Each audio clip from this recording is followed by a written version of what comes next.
EV Charger. Aktuálne som u zákazníka na výjazde a v tejto chvíli som musel do tohto EV Chargera hodiť čip, ktorý mi poslal Victron.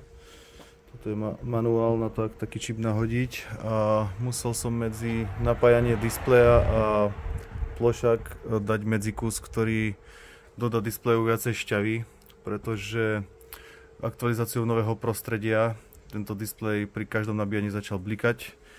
Takže v tejto chvíli sme urobili aktualizáciu hardvéru. Takáto prkotina sa tu pridávala. Čiže tu na dosku. No a tu u zákazníka je celá jadrová elektráreň. Čiže tu má batérie. Takže nabíjame vo veľkom.